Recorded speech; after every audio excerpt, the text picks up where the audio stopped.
Hello and welcome to Time and Tide. I've just popped down to the boat today. It's Bank Holiday Monday. I just thought I'd come down and just sort a few things out. So I thought I would just do a quick video of the interior of the boat in case any of you guys are just curious what it's like inside. So I say this is a Maxum 2400 SCR. It's an American sports cruiser. It's 25 feet long. And yeah, so basically I'm currently sat in the sort of dinette Berth area. So I'll try and spin around, but you've got the sort of back of the boat. You can obviously see the speakers for the stereo, and you've got the little door there, goes into the anchor locker. Okay, so you've got a couple of portholes either side. We've got our TV, which runs on 12 volt and 240. It's got a built-in DVD player. I say when we're on the boat we don't tend to sort of watch too much TV, if that makes sense.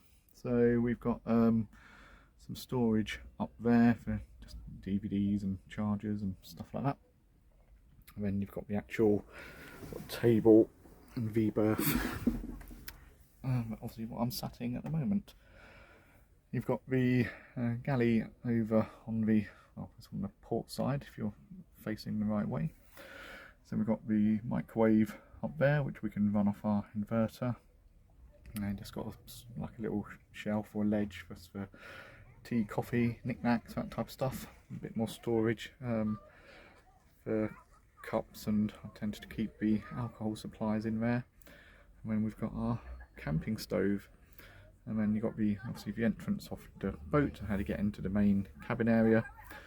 And then over to the left hand side of this video you've got access to the heads, the fridge, and then there's a little crawl space into a double berth, which I'll show you shortly.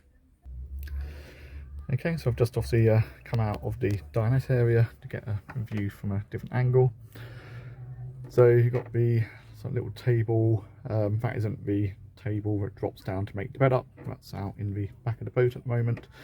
But I prefer that size of table when the wife and I are out cruising. Just gives you a bit more room. So you can get 4 people around here comfortably, but generally it's just for the wife and I when we're out cruising. You've got the obligatory smoke and carbon monoxide detectors, so a real must-have on a boat. Got our camping chairs for sitting out on the canal side, just over in the blue covers. And I said the speakers at the back of the boat.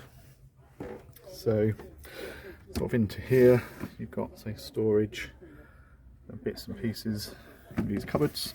You've got additional storage for essential provisions just there. And then the galley, you've got a couple of sockets, we can run those off the inverter, and it's got a couple of USB chargers. You've got access to the water pump there, so just to pressurise the system. Maxim's came with a built-in sort of electric ring burner, and there's an alcohol stove in there. We don't tend to use that ever, and just stick to the camping gas burner, which does a good job. Then inside here you've got the Victron, I think it's a 1.6 kilowatt inverter. There's an inverter charger, so it also charges the batteries when we're plugged in. And then just access just for general bits of storage basically. Okay, so if we spin you around, the heads is fairly compact. So it has got obviously a loo that goes into a holding tank, so that just pumps directly into the holding tank, which you then have to pump out periodically.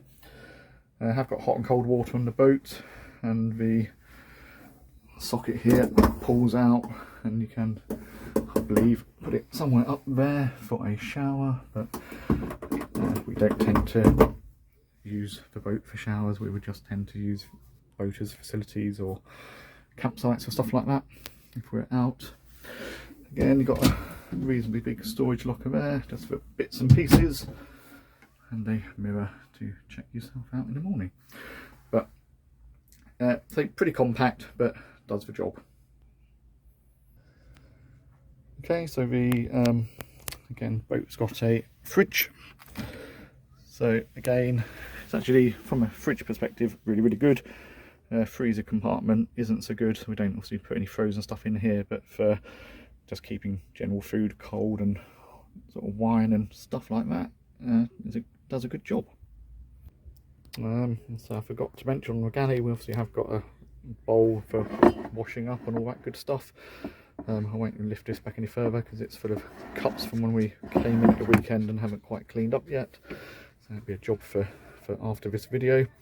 But yeah, hot and cold running water. The hot water is generated when the boat's been running, so obviously when you cruise and run the engine, it heats up the water, and there is a built-in immersion heater on here, but you can turn it on when you're on a shore power, or you can run it on the batteries, but it sort of drains them pretty significantly, so you again tend not to use it.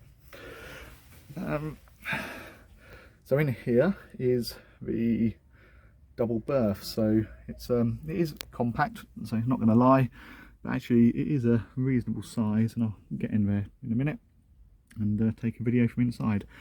But again, I would sort of class it as a small double, but definitely does the job. So I've just come into the I guess the double berth.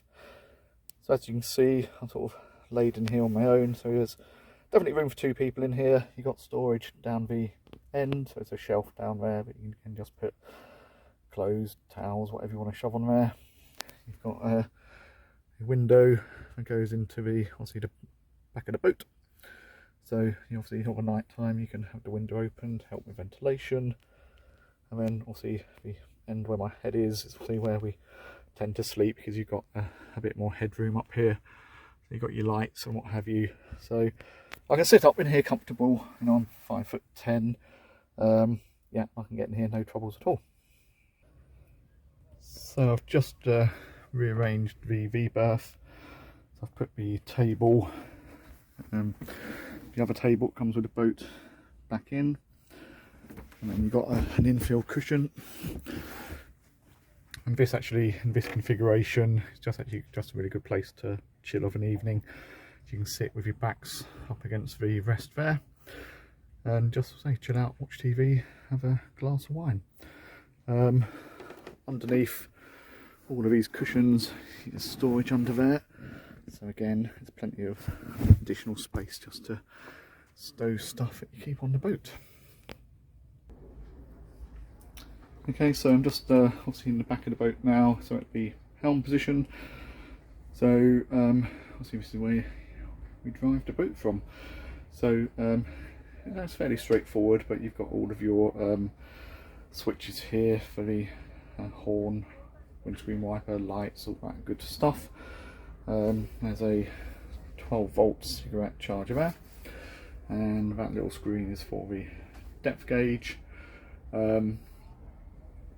Instrumentation, so you've got a rev counter, fuel gauge, temperature gauge, voltage, all that sort of stuff you'd expect, and a compass on the front. Not that you need that desperately on the Gloucester Sharpness Canal. So you've got the throttle controls over here, and obviously that puts it in and out of gear. So pretty much it's forwards to go forwards and backwards to go backwards. You've got the anchor windlass there, so it's electric, so I can operate that from up here, but again, not that I do that. You've got trim tabs over here, and then our VHF, which is just really handy for hearing what traffic's going on and some of the bigger boats coming up and down the ship canal. This is a Dsc Icom Vhf. It's got a little sort of aerial antenna up here that gives it its GPS position, so should we ever need it, which again is unlikely, you can just push the red button there and it would transmit your GPS coordinates. Obviously it's got a steering wheel, that's quite helpful as well.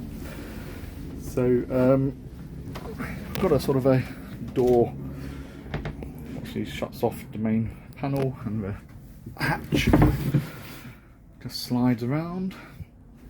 I think the door is made out of some sort of a plastic, so you know, generally it is quite hard to see through it. In certain lights you can see through, but again, when we're sleeping in there, we have a curtain that attaches on the inside to close that off for privacy. And then you've got the engine bay. So I'm not exactly a mechanical type of guy, so I think it's a 4.2 or 4.3 litre Mercruiser petrol engine. I think back in the day it developed 205 horsepower, although I'm sure some of those horses have escaped. I think the boat was built in '89.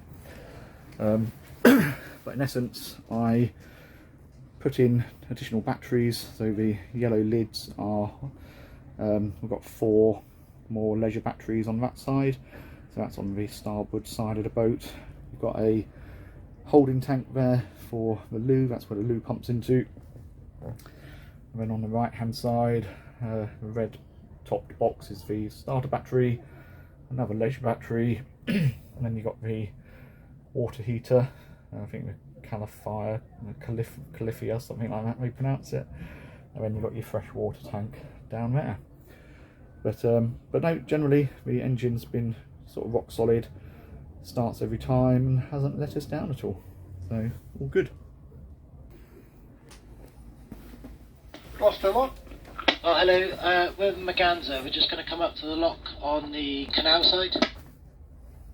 Are you looking to lock out? Yes, please, onto the 7, yeah.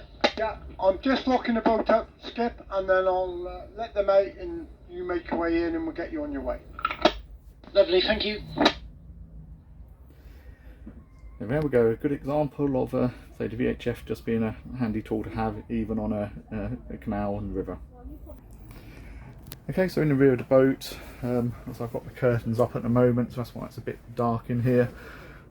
Off the canopy was made by a firm called Harris Hoods, I think up in Upton-on-Severn. Done a really great job.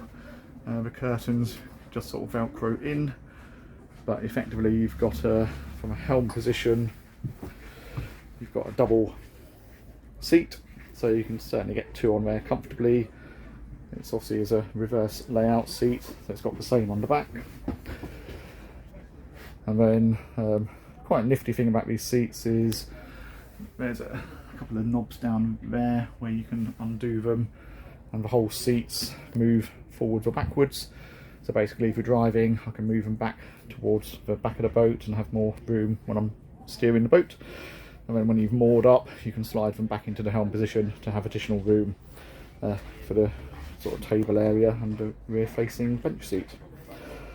Again, I won't do it just now, but underneath that bench seat, that just drops forward and there's a load of storage underneath it.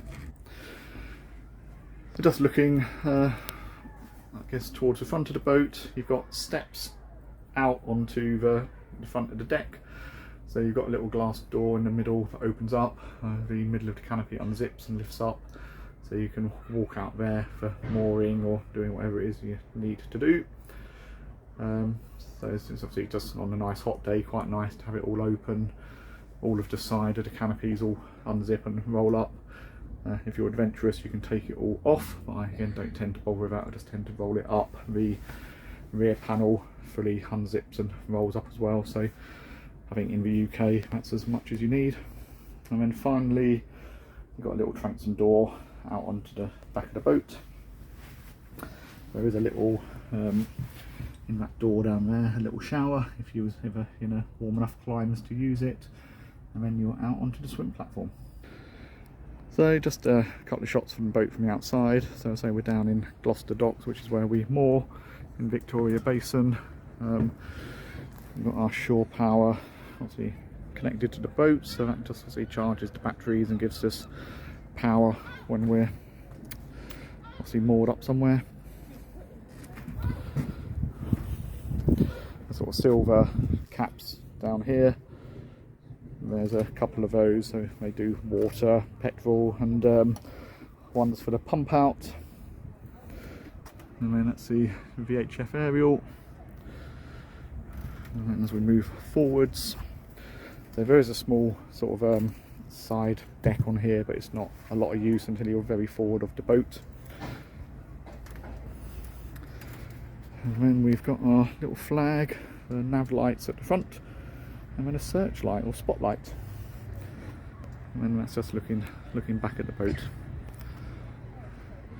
But quite a busy day in Gloucester today, so there may be a bit of background chatter on the video, so apologies for that.